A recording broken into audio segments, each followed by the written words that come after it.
Welcome to the show!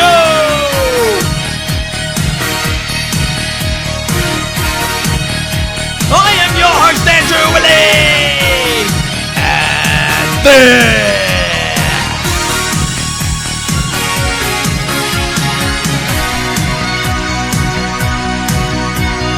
this is the Ball of Motherfucking 12, man. Episode 36! Thank you very much for joining me. Wherever you are around the world, wherever you are, you silly motherfuckers. Thank you very much for joining me, everybody. It's been a while, man. And we tend to do that on this channel because I've been busy, man. But let's get straight into it. But before we do, let's plug the social medias, guys. Follow me on Instagram, ballertruth.pod, and follow me on Twitter. Y'all know I love my Twitter, man. That's ballertruth_pod on Twitter. And I'm always tweeting during the games, so check them out. Live feed, and you can see my thoughts and feelings there. But man, my thoughts and feelings about this Carlton side is like a fucking seesaw, man. I don't know what's going on. And, like, if you're a Carlton supporter right now, you got to be buzzing a little bit. Now, we're going to try and keep the lid on just a little bit. But it's fucking popping off at the moment, man. We're trying to keep it down. But, man, if you're enjoying the show or the channel, and if you've watched my previous content, please hit that subscribe button. Click the like button, the thumbs up. Click the bell for all notifications. And, man, enjoy the show. What can I say? Man, let's get into this. Oh, boy. Like, where do I start from the last episode? I'll just say this. I love Carlton, but I love them and I hate them. I fucking hate them, man.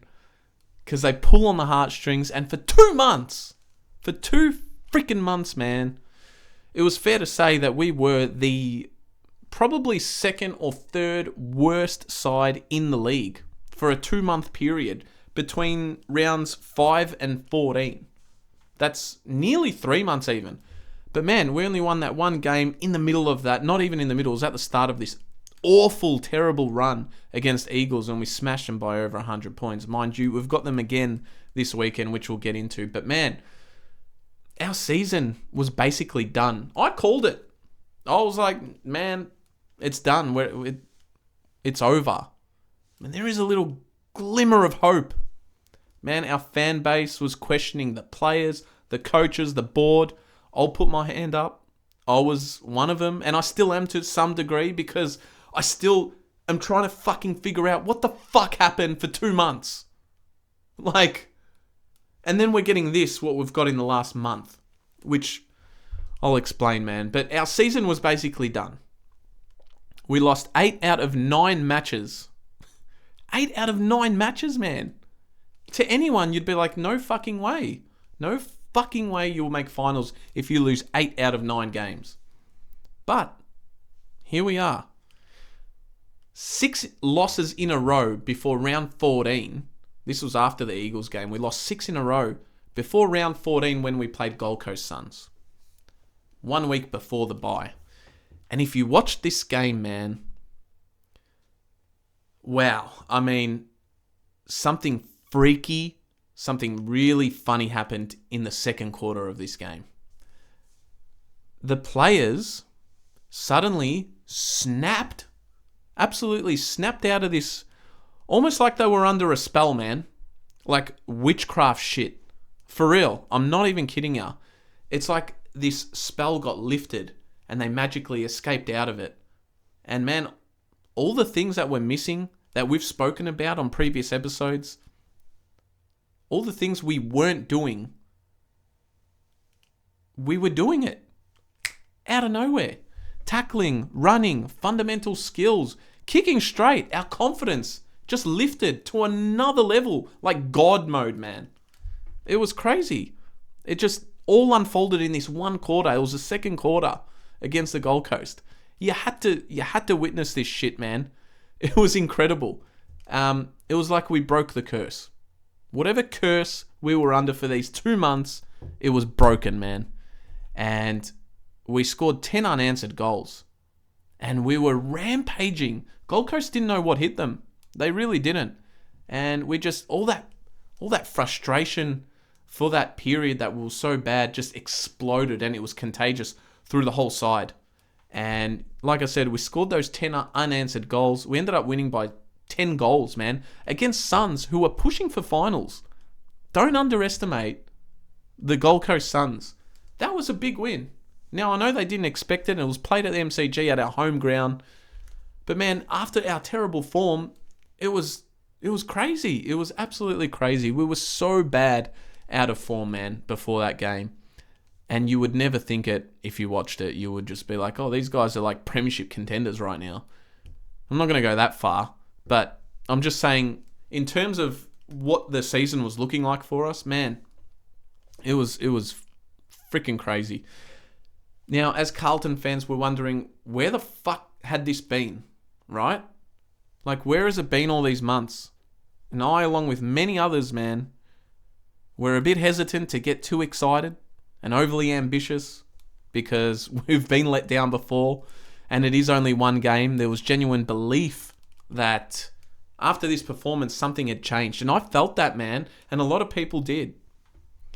And those who witnessed it live know exactly what I'm talking about. However, the bye was the following week, so I'm thinking, man, is it just one game? Are we going to go back to this old Carlton? You just never know which Carlton's going to rock up. And I had that fear that all that momentum would go away because this performance was so significant. I was going to say substantial, but it's more significant because the way the players reacted in that second quarter, man, I haven't seen anything like that in a long time. But after the bye, we quickly got our answer, man, against the Hawks. The same team performance, all those things that we were lacking, we didn't lack anymore. Had all the confidence, the tackling, the pressure, just everything, man. Every attribute of the whole game, we were nailing it. And another 10-goal win. Smashed the Hawks. We kept the Hawks goalless for the first half. Our defense was incredible. And against Suns as well. But this particularly, I know Hawks are down the bottom, man, but they can pull off a few surprises. They'll be all right in a few years. We kept them goalless, man. Goalless after the bye. Maybe we were refreshed and who knows. But that was impressive. And at halftime, I'm like, Jesus God, what Carlton side is this? And I must mention the pleasing inclusions that Voss did make to this side. Sin-Cotter, Kemp, down back, 2 defenders. I love their energy. They're young. They want to win. They play with a bit of this, which I fucking love. Cunningham, who's missed basically 2 years with ACL surgery. He's had awful luck. And man, he came back and he looked great. I really hope he stays fit, man, because he's changed that dynamic a little bit. Between that midfield and half forward line, I love him there, man. Jack Martin. Oh my God. The most frustrating player because of that stupid calf. Man, how many times has this lad been injured? Really? But he has made the world of difference, man, in this side. Helping Charlie and Harry out. Just kicking goals, doing all the hard 1%ers, man. The 1%ers that get you those goals. He's been fantastic. His assist count went right up to the roof. Very good to see him. Sauce has been in and out of the side. I was a bit hard on him because he was just so out of form. But everyone was, man. That's what I realised. Just everyone was underperforming by a long stretch. And it's just amazing what confidence does to your ability, man. Really. These players have no fear anymore. And Sauce, he got dropped. He copped it on the chin. And I was very, very impressed how he responded. Because he does have a little bit of an ego on him. And you can tell. But he bleeds navy blue, man. He plays for the jumper. He plays with heart. And it's shown in the last month. His efforts, no other player in our team really does what he does.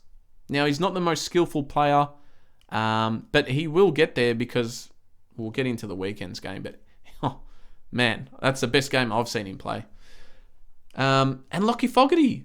Fogarty, who was stuck in the VFL, man, he's come in and his pressure and tackling and he just gels well with his team. The chemistry, amazing to see, man. All of the all the out-of-form premium players that we've got, like Cripps, Doc, Walsh, Mackay, they're finding great form. Now, Harry, we'll get into him in a second. But last week, we came up... So we had the 2 wins, and then we came up against Freo in Perth. So I'm like, all right, this is a test to see if these last 2 wins were all bullshit. You know, smokes and mirrors. But, man, Freo are also a side, Fremantle, pushing for finals. And we absolutely fucking pounded them. Absolutely destroyed them. There was a big old fisting down in Perth. Man, this was amazing. I loved every fucking second of this, man. From the first bounce, we're all over them. The realization is now kicking in. And, you know, we can play good hard footy against good sides. The confidence and belief in this group has driven that mentality into us fans. And we're believers now. I triggered the Freo fans, man. I've got to show you. I was tweeting during the game and I said this after the first quarter, which, man, I'm telling you now, the umpires were doing everything they could to help these blokes, these dockers out. I said, what a great fucking quarter, Blues. Umpires tried their best to help Freo that quarter too. Keep it up, baggers. And then we get the Fremantle Docker supporters. If you think the umpires are giving Freo an easy run, you are watching a different game. And then this is my favourite one by Shazza or Shay, the funny haul. Yeah, you fucking dumb cunt. Umpires literally paid Freo a goal as a mark and paid a free kick against Walters for literally nothing. Shut up! You fucking idiot. Mate, Kemp marked it on the line. They showed it. First of all, you can't even spell. Get the fuck out of here. Shut up. Bloody scumbags, mate. Anyway, it's good. It's a good laugh. But shut up. Anyway, man, let's go back to the review. Man, it was just such a professional performance. And the effort and tackling and hardball that we're playing was just phenomenal. I'm loving it. The downside to that win was we lost Matt Kennedy to a knee injury. Where if you go back and watch it, man, the umpire should have blown a whistle for holding the ball or whatever it was, like 5 seconds earlier, didn't. And then Matt Kennedy got injured because the play went on. Play should have stopped. Fucking these umpires, man. Seriously. I'm just... the truth is coming. He will be on this episode. He's bugging me back there. So, watch out. That really pissed me off, man. It was very sad because Matt Kennedy has been unbelievable for us. So good in this little run, man. One of our best players. Anyway, we didn't have a ruckman this game, by the way, against Freo. We lost TDK, Tom de Koning, and Pitternet. Our 2 ruckmans were out. So Sauce, Jack Silvani, and Lewis Young had to go in the ruck, and they did extremely well. Lewis Young, I've been hard on him, and he played very well, man. He was unlucky to get dropped for Port Adelaide. But, man, I was so happy with those 2 putting in that effort. And Chera, he's been our best player all year. Let's be real. He ripped his old side a new one and scored a brilliant goal. Awesome celebration. That got me pumped, man. I loved it. And yeah, man, the team are working and fighting for one another, which is creating a fierce environment. I've never seen us play this hard. The last time I did, actually, was against Freo last year, round 17. It really was. It was one of our best wins of that season. Anywho, the morale's looking great, man. The determination and urgency, which has been non-existent, now is on display. And we kept Freo goalless for 2 quarters in their home ground, man, in Perth. That is incredible. Our defence is just... Since Sincotta and Kemp are gone to help Weeders out there, it's just... stop it, man. The lid's staying on, though. So, anyway, that was the last 3 weeks. So leading up to this weekend against Port Adelaide, this was the biggest test of all. Port Adelaide have won 13 games in a row. 13 games in a row. Don't forget, we lost 8 out of 9. So, opposite seasons, man. They're second on the ladder. And equal first with Collingwood they were before this. But percentage, Collingwood's better. And yeah, man, they had a couple injuries, so did we. So no excuses. I don't want to hear that bullshit. Man, there was a buzz around Marvel Stadium. I'll tell you, on Saturday I was there. And you could feel the excitement. Always was laid out with about 10 minutes to go, apparently. And TDK made his return from injury. And Georgie Hewitt came in for Kennedy for this Port game. Blue Baggers started brilliantly. We were all over him from the bounce, man. Sauce kicked the first 2 of the game. Loved it. The crowd erupted, especially the one off the ground, the first one. Amazing. Motlop, who came in without even a warm-up, kicked our 3rd goal. And I think Todd Marshall and Zach Butters got goals for Port. But we were all over him, man. Harry Mackay, this is where I was gutted. Harry landed awkwardly and got subbed out. He's done his knee. He's out for 6 to 8 weeks. So he's out for the remainder of the home and away seasons. If we can make finals, I think he might return. But fingers crossed, man. Let's see if we can make finals first. I just have it in the back of my head that 2-month period that we spoke about has cost us. Because I've been doing these ladder predictors, man. I know it's all, ridiculous, but I just see us finishing 9th and it's killing me. And I blame it on those stupid 2 months that we had. Anyway, Paddy Dow came on. He always gets a great reception from the Blues fans because he rips it in the VFL. I would love to see him start a game. So, because of all the injuries against Eagles coming up, I would love to see him start a game. Rather than coming off the bench and having to adapt, I want him to adapt from the first minute he comes on. And let's see how he goes. Anywho, it was 3-6-24 to 2-2-14 at quarter time. We dominated early, man. The pressure, the tackling, it was all there. The same as the last 3 weeks. I was very, very impressed with our start. And we've been kicking the first goal more recently, which is great. Because in that shitty period we had, man, we couldn't get off to a good start. So getting off to a good start is very fucking important. We led by 10 at the break at quarter time. Some nice goals, hard running. Could have been up by more, really. Second quarter was the Jesse Motlop quarter. This kid kicked 3 more goals. He had 4 and a half. And he in quick succession as well. And it was simply, man, just by crumbing the ball off Charlie's spoils, bringing it to ground, snap, goal. So simple and so effective. He was brilliant, man. I've been hard on him too because of his piss weak efforts, if you watched the last video. Man, I was very hard on him, but good on him, man. Very good. Well done, Jesse. Seriously. Especially coming in that late. Charlie was so good, man. He only kicked 3 goals, but man, he was so effective all around the ground. His presence and just the ability to not lose a contest, man. He always gets his hands on it first. I love it.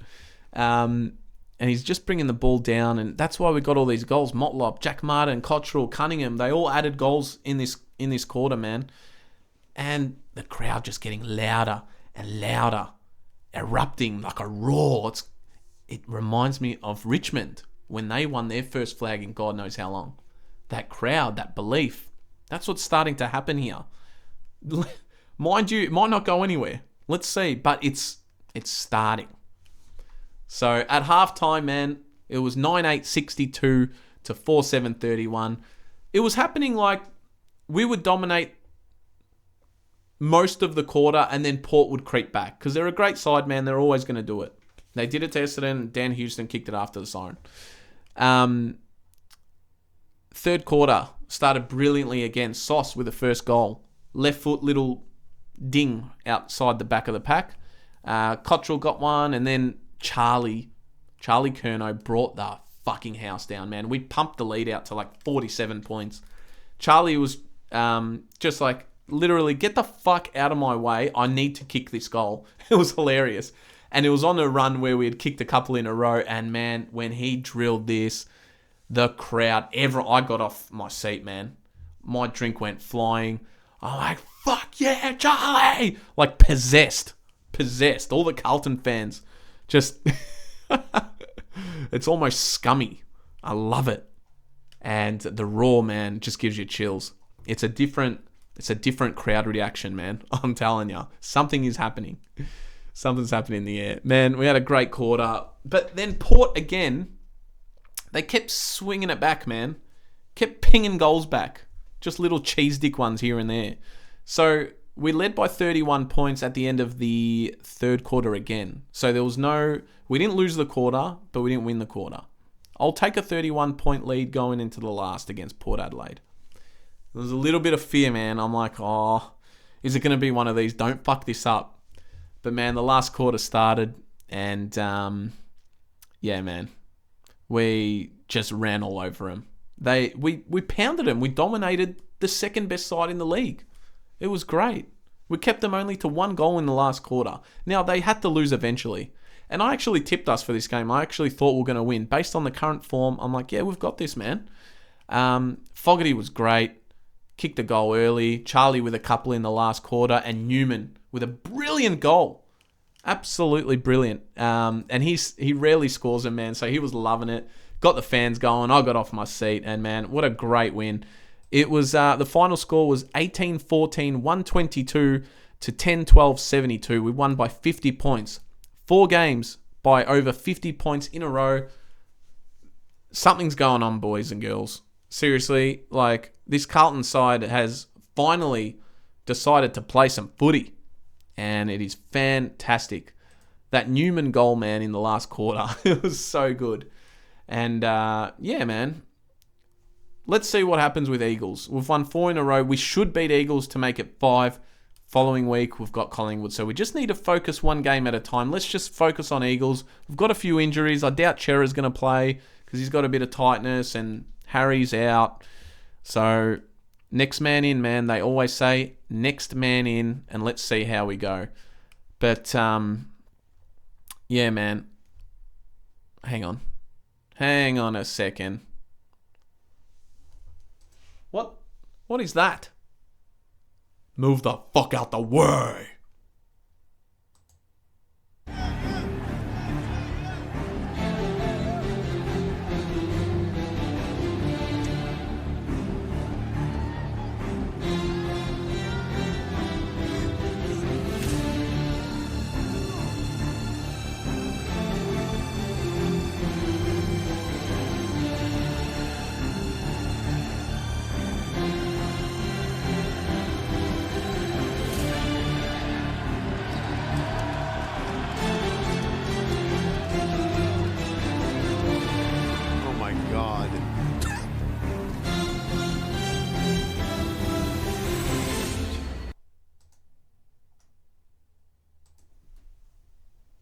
Razor Ray! You, my friend, you need some serious help. Because I'm going to show you something that I saw on the weekend, bruh. And I ain't happy about it, man. And this shit's been happening all year, so fuck you, you fucking asshole. This is Kemp going for the ball. Now you tell me, motherfucker, where the hell is the free kick? If anything, it should be a free kick for Kemp. And this one is Newman. Going for the ball. How is that a free kick against Newman? You tell me, motherfucker. And I'm sick of this, man. It's happening all year. Not just to us, but to every other team. You got to take a good look at yourself in the mirror, man. A good hard look. Because this shit will ruin games, man. If this was a close game, I'd want to slap your yellow ass maggot mouth out. And I'm not the only one, man. Do you guys get a review on this shit? Because I'm sick of it, man. Every fucking week. Now just remember this. I'm going to keep watching you. And if you keep cheating like that, man, I'm going to call you out. Because I'm the truth. And you're the lie. Now get the fuck out of here. I told you the truth was coming, and he's not happy, man, at the umpires, especially Razor Ray. Hey, watch your back, Razor, because the truth is coming, man. Man, I think Carlton should sign Jack Silvani. Sign the kid up, man. I think he's proved that he belongs in this team because of this. Bit of heart. Probably can't see because of the camera. Shit. But man, I would sign Jack. I would sign TDK. I still wonder about the 4 years with Pitt in it. He seems to be injured a lot, man.